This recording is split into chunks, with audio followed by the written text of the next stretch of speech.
Hi, it's Nathan from Serious Geeks, and this is just a quick update to discuss the latest reveal on the Warhammer community website, which is blast weapons.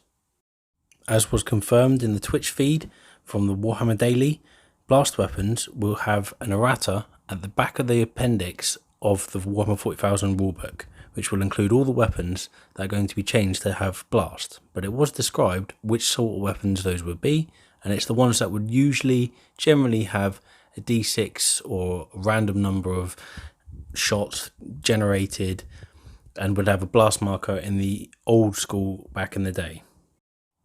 These weapons have got some changes that basically makes them really effective at taking out infantry, taking out large numbers. The first change is if a blast weapon targets a unit that has between 6 and 10 models, it always makes a minimum of 3 attacks. So as an example, a frag missile would roll a d6 for each amount of shots, 1 dice, and on a roll of 1, 2, it would count as 3. Obviously more than 3 would count as whatever that dice roll was, because it's a minimum of 3 attacks. Now, if a blast weapon targets a unit of 11 or more models, you do not roll to randomly determine how many attacks you made. You instead get the maximum. So the example from a frag missile is now it's going to be doing each frag missile 6 shots. 11 or more models, 6 shots, that is incredibly powerful. It basically means that a Devastator squad with frag missiles, all 4 missile launchers firing at the same unit, the same target, 11 strong or more, they get 24 shots. Very powerful, very useful on the tabletop. It means that infantry squads are going to have to be very carefully built, I believe. I know in the newsfeed a lot of talk was given and an explanation was most players probably won't consider it, but I really do think if people are going to go big, they'll either go maximum strength or they'll just stay small, because at the end of the day you're going to be punished if you have 11 models compared to 10, or if you have 6 compared to 5, because even Space Marines are vulnerable here. Frag missiles, the aforementioned example, will be targeting a Space Marine squad of 5 strong, and you roll a d6 for each one, which means that you can roll a 1 or a 2 for generating hits, and therefore, or attacks I should say, and generate less.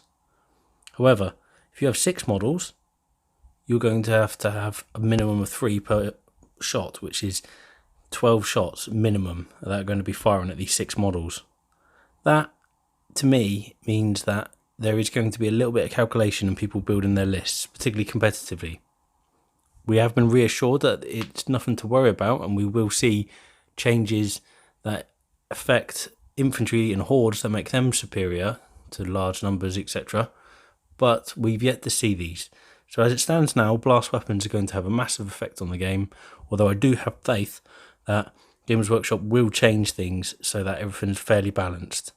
After all, they've used an extensive amount of playtesters, and I am very impressed with what I've seen so far. In the wider game, we will see a lot of changes to the way people build lists. Plasma cannons, I believe, are going to come back in a big way. If you have 6 Space Marines in a squad, each one of those is going to be firing the full 3 shots instead of D3. Likewise, whirlwinds, they're going to be back in most people's lists, I believe. Instead of people just relying on vengeance launchers, they'll use the Castellan Launcher as well. I believe that's what the other one was called. And it has 2d6 strength 6 shots instead of 2d3 strength 7 shots, damage 2. Other armies are similarly affected. Imagine fire prisms now, they're going to be very powerful. The battle cannon inside a defiler, likewise it's going to be scary. Forge fiends with their plasma weapons, they're going to be incredibly scary against infantry squads. I think that this is quite a good change overall, because we'll see a lot less dominance by masses of really cheap infantry that just make elite infantry look substandard and useless. But there'll still be a place for them, I believe, because they'll be obscure in terrain and you won't be able to draw beady eyes on your targets as easily. And artillery, yes, does ignore line of sight, but generally it's not as powerful. It's a little bit weaker to kill yourself. We can outflank units and then get the artillery. So yeah, I think the game's going to continue to be dynamic. We're going to see a lot of fast moving vehicles across the table. And let's be honest, if you're gearing up to kill hordes and the person comes up with a mechanized list, you're pretty much done. You're not going to be able to do much damage using your whirlwind, for example, especially if you've got 3 whirlwinds and a bunch of Thunderfire cannons, which are very powerful units, but they're not going to worry a Land Raider army, are they, with Predator support, or Dreadnought army. So yeah, I think there's a lot of balance going to be had, a lot of meta changes, if you would like the term meta, and yeah, it's not something to worry about. I think I still believe a combined arms balanced approach is going to be the most effective for most armies in this game. As I say, I've not seen the full rule set, so it's impossible to know, but I have seen a lot of reviews by people who are games tested, folk who a lot of us support and a lot of us actually follow. You know, we listen to what they have to say, they are trustworthy, so I have faith that Games Workshop have got this right. Anyway, that's it from me today. Just wanted to get a little bit quick news story out for blast weapons so that people are aware that these changes are coming thick and fast. As always, let me know your thoughts in the comments below. Please like and subscribe to support the channel, and I will catch you all soon. Peace out.